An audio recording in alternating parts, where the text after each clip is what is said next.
All right, hello and welcome back to another episode of Just a Girl from Cleveland. This is episode 147.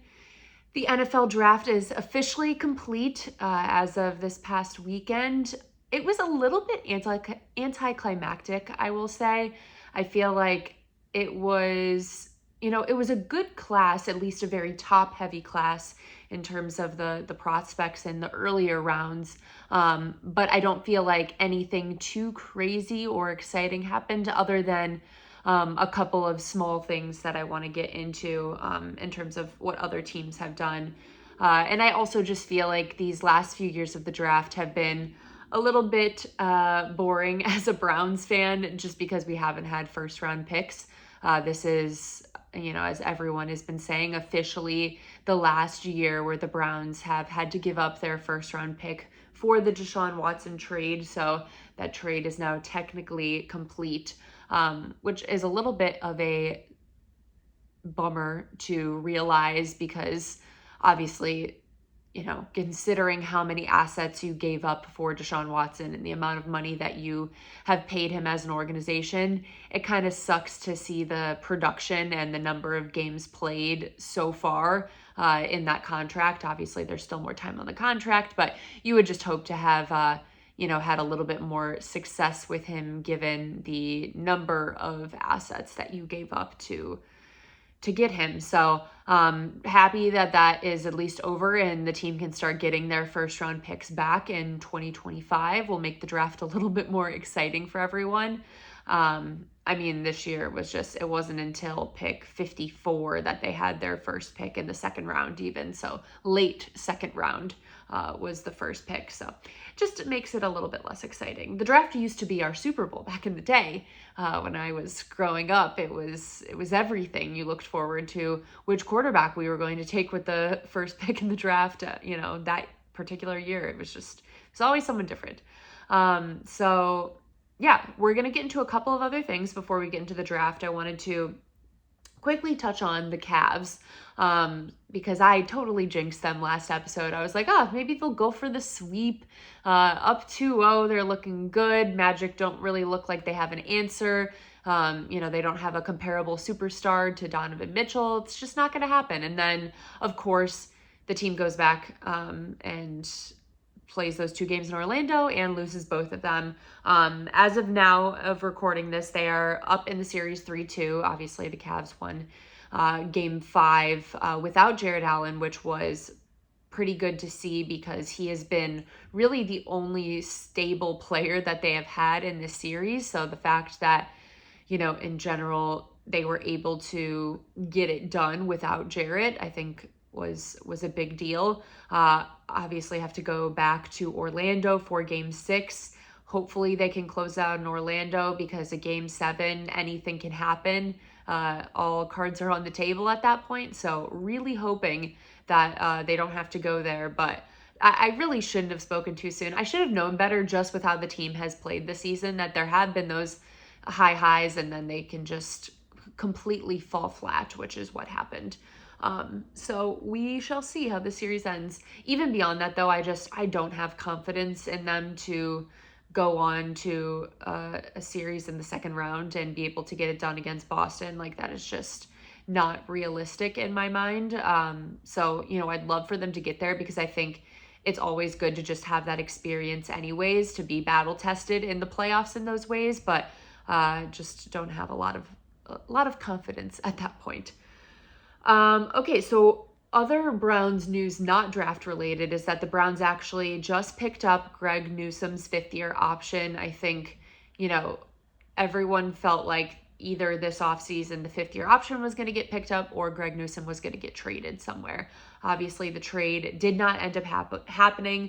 I think it was pretty clear that they were taking calls and they were having conversations with other teams. There were too many reports out there from too many different sources for it not to be actually happening. And I just think it makes logical sense that they would have been fielding calls about Greg Newsome. Like, everyone knows how much corner talent that this Browns team has, that Greg Newsome has kind of been the odd man out in a lot of ways, was moved to the slot because he just hasn't had the talent to stand up on the outside in comparison to Denzel and Martin Emerson, who are much more true outside corners. But even at that, I think Greg still did a decent job in the slot. I think he just, has struggled with a couple things. I think he struggles with tackling. He's a little bit undersized, and I feel like there were a couple standout games this season where he really struggled to just bring guys down, even when he was, fully wrapping around them, just could not get guys to come down. And I think part of that, like I said, is just his size.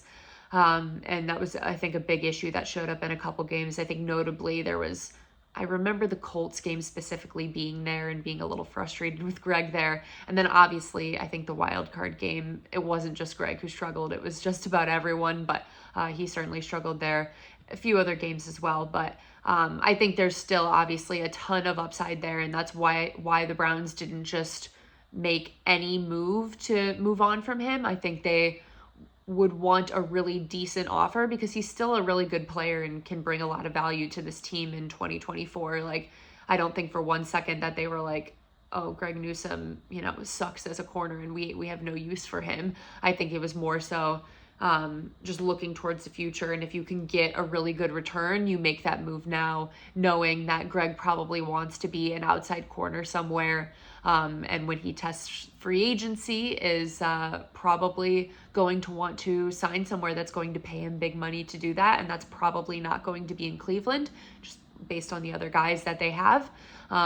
So I just think it would have made sense for both sides if they made that move. But obviously a good enough offer was not presented, and the Browns are a smart organization that doesn't just jump at things and make rash decisions. They are always waiting to make the smartest decision possible. So Greg gets $13.3 million, good chunk of money for him there for his fifth-year option. I think there's some extra money in there for, I believe, like games played, like playing time in general. I don't know if it's snaps taken or how they actually formulate that number, but that's some of the additional money that's in there that puts it up to $13.3 million. So yeah, that was, I think, really the only other piece of big news. We've heard a little bit here and there from Andrew Berry in the media. He has mentioned about, Chubb's progress still, moving along. Obviously, he still has a long way to go, such a major injury, but moving along there. And, he's spoken about the draft picks that the Browns made, which I'm going to get into. So always good to hear from Andrew Berry. I also saw a hilarious clip this morning. He was on 92.3, and they asked him about the Andrew Berry red laser eye meme that everyone uses. And asked him if he had ever seen it before. He said he has. People, even within the organization, will send it to him all the time, which I thought was really funny. And I don't think he quite understood what it meant. Like, it really means, obviously, like Andrew Berry mastermind, like controlling everything. And I don't think he quite got that until they explained it to him.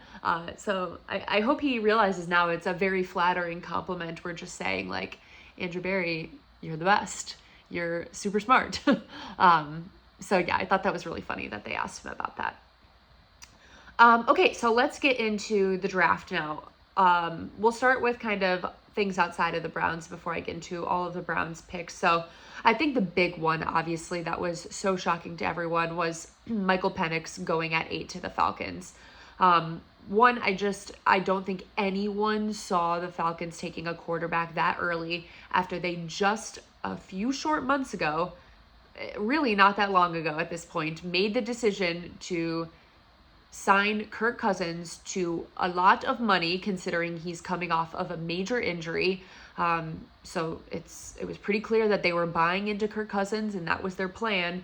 I thought maybe they would take like a later round quarterback, but I did not see them using pick 8 to take Michael Penix way earlier than every single person who has done a mock draft or has looked at players in general has had him. Nobody had him that high. So it was a pretty wild move for the Falcons to do that.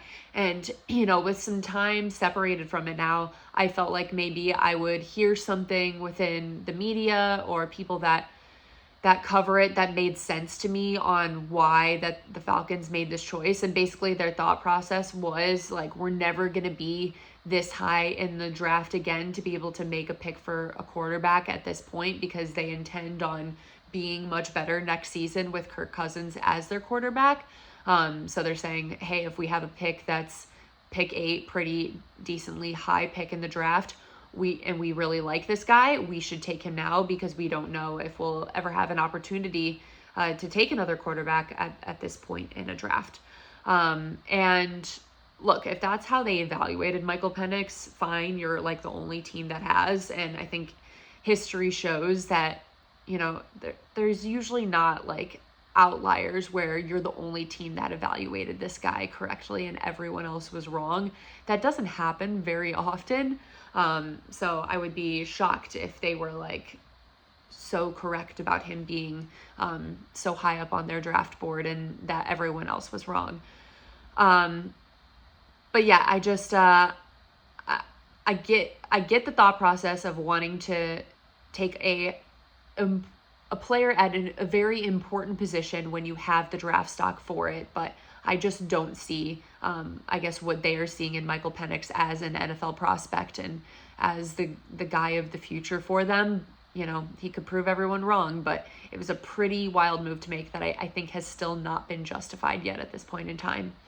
I think something else that was interesting in the draft was the Bills trading their draft pick at the end of the first round with the Chiefs so that the Chiefs could jump up and take Xavier Worthy. Worthy, fastest player in the draft. I think a lot of people were just, when you have a speed guy like that, everyone says Tyreek Hill. So automatically you think, oh, great fit on the Chiefs. Patrick Mahomes would love that. Obviously, the Chiefs need a wide receiver, so it made a ton of sense for him to go there. And look, I don't know if the Bills, I'm pretty sure the Bills probably were not going to take Worthy. I don't think they would have made that move if they also wanted Worthy. So I don't think that was the case. What I do think is crazy though, and is just bad business, is trading at that point with the team that has just stomped on you year after year and game after game and just ruined your life as an organization. I just don't think that you should be doing business with them like that and putting them in a better position in the draft to take the player that they want. I think you tell them, sorry, call someone else, find another way. I really thought that was crazy, especially considering, like, I remember when all the Stephon Diggs stuff was happening, word was that the Bills were saying, you can go anywhere, but we're not letting you go to the Chiefs. Like, we're not making a trade happen to the Chiefs. And I thought that made a lot of sense. Like, yeah, you don't want him to go to the team that you are really rivals with in this league right now and that have consistently beat you in these horrific and tough ways year after year. I just thought that made absolutely no sense. And I just think it's bad business. So that was one that kind of stumped me, even though I don't think that that's the player that the Bills wanted at the end of the day. Other than that, like, most things went as expected. Like, the quarterbacks went in the order a lot of people expected, at least in terms of the top 3. Like, that was as everyone pretty much mocked up and thought was going to happen. Marvin Harrison Jr. going to Arizona.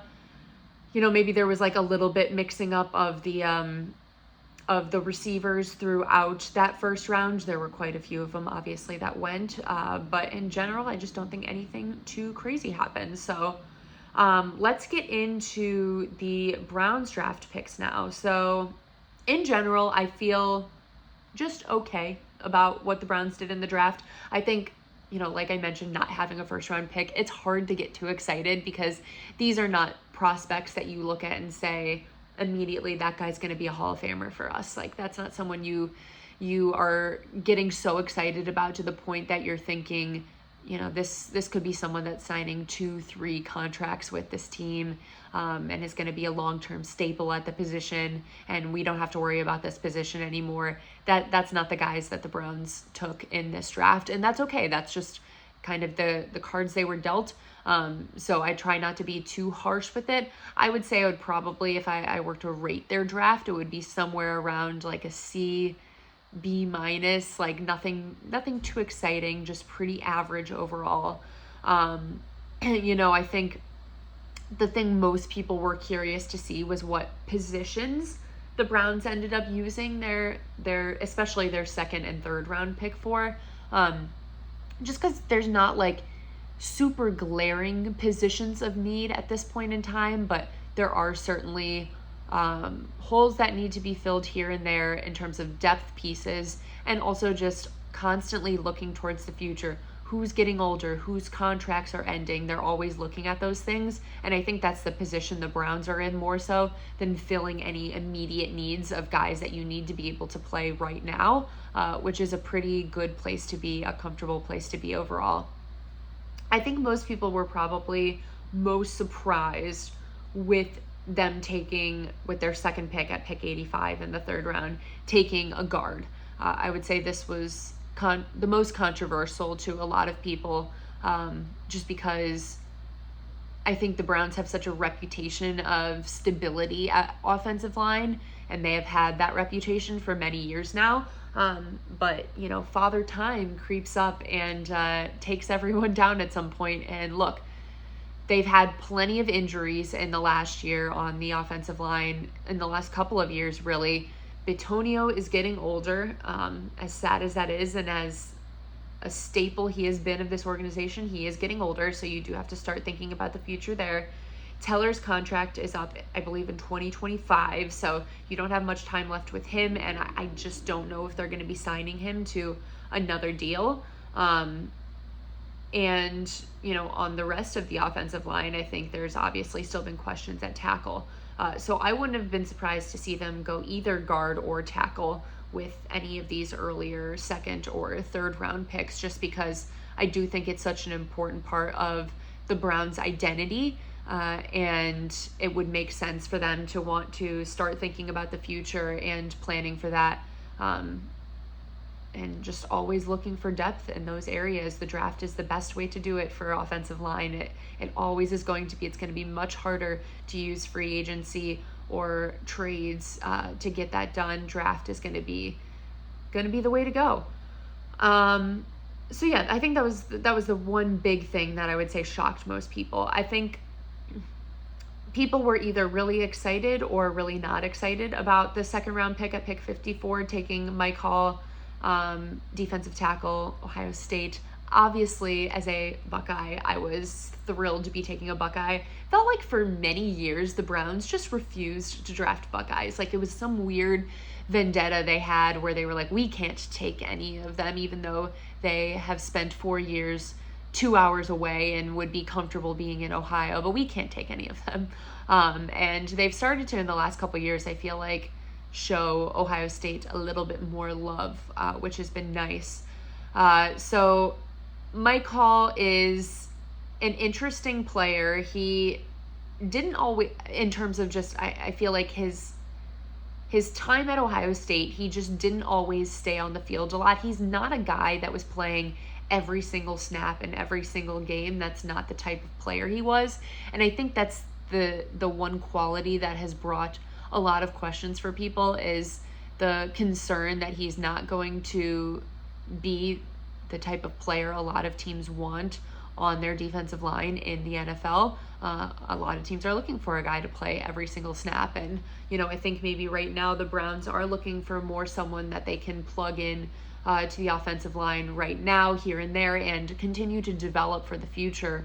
And that's kind of what they went with here. He has those really high-end explosive qualities of being able to get after the quarterback that makes him a really exciting player. And I think I can envision some really exciting moments happening for him with getting after the quarterback. But obviously there's those other questions. Another great thing, I think, is that he is from the area. Streetsboro is where he went to high school. So local guy. I think that is always just exciting for people in the area, just as fans, to have a local guy.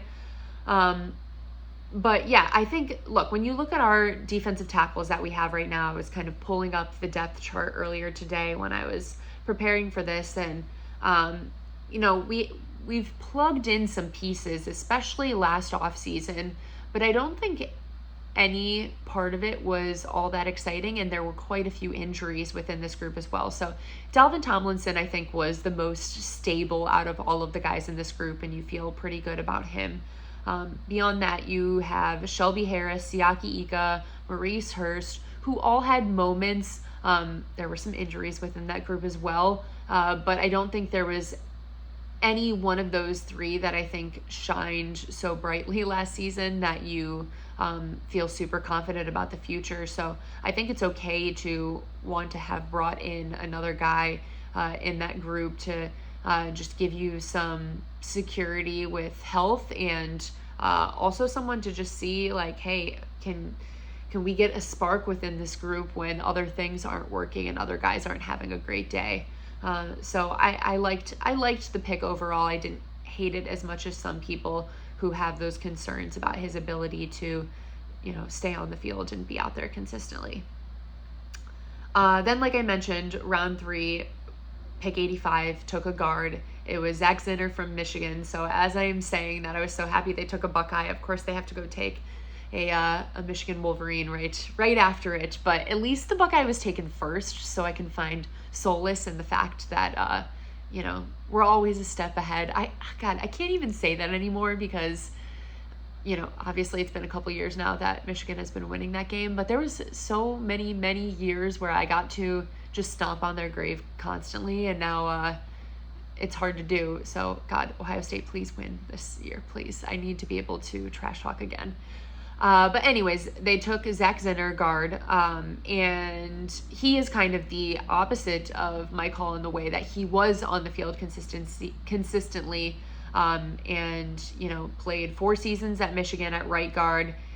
He did actually miss the final 3 games of this past season, funny enough, because of his injury in the Ohio State-Michigan game when none other than Mike Hall was blocked into him, and he was blocked into his leg, and it caused that injury, which it's just really ironic that they're teammates now. I know when the team posts those phone calls that, you know, Andrew Berry, Kevin Stefanski, some of the other coaches, they'll call the players after they're drafted and just talk to them for a couple moments. I know that was mentioned to Zach when he called of like, hey, are you gonna be good to play with the buddy who injured you?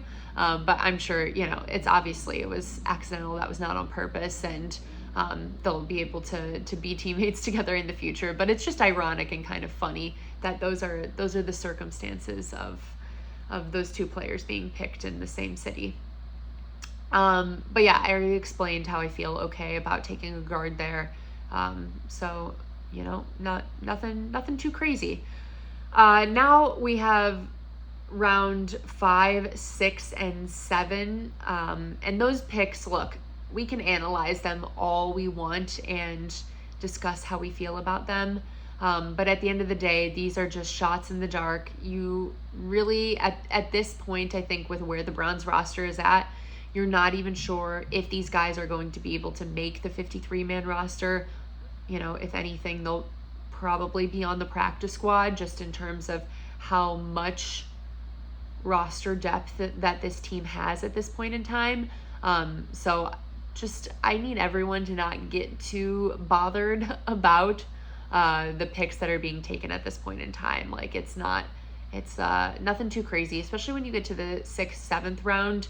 I would say that there's so much less depth in the draft these days because of NIL. A lot of guys are just choosing to stay in college longer, and you're just not seeing the lower end of the draft be filled with as much talent.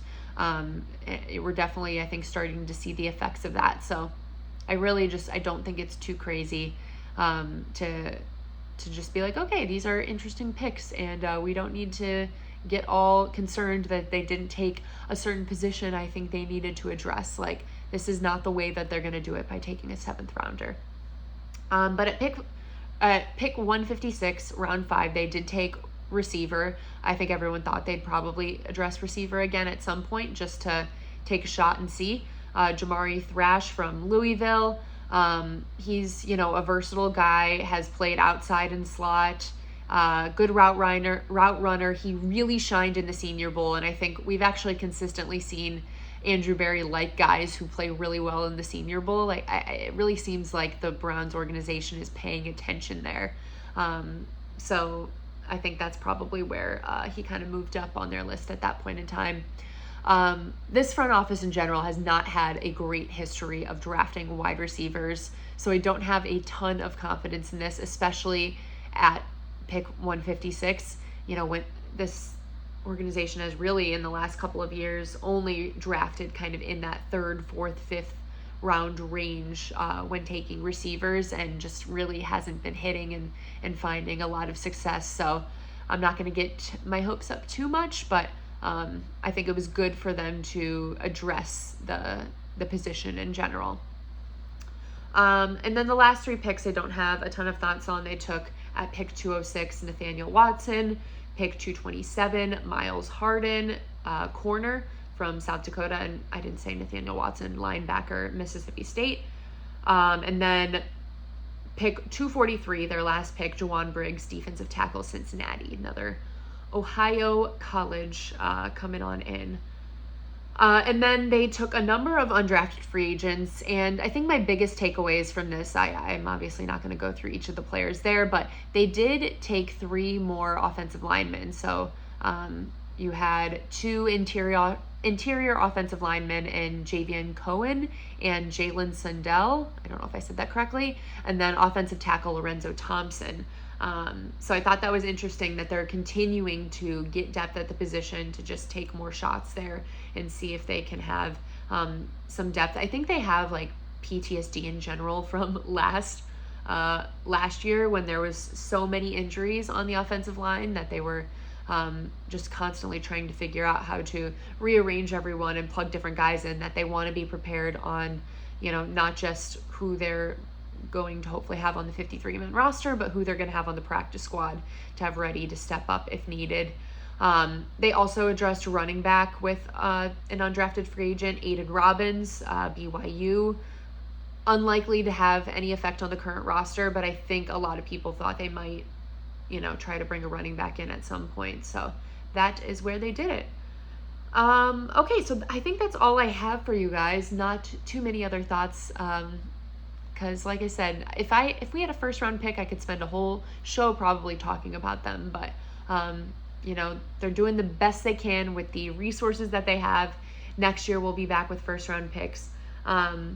For coming up on this podcast, I believe that the schedule release should be happening next week. As you all know, that's like Christmas for me. I get so excited for the schedule release. I'm analyzing the schedule, planning trips in my head of where I'm going to be going, just getting pumped for it overall. So I believe it's always like 2nd week of May. So I'm assuming it's going to happen sometime next week. It could be the following week. They haven't announced the date yet, so we'll see when it happens. But looking forward to that either way, and we'll talk about that when it happens. But that is all I have for you guys. Thank you so much for listening. If you could, please leave a review or rating. I would appreciate that. Follow and subscribe. Subscribe on the YouTube. Leave a comment on the YouTube how you feel about the Browns draft overall, especially those first 2 picks in rounds 2 and 3. Definitely let me know your thoughts. And I will catch you guys on the next one. As always, go Browns.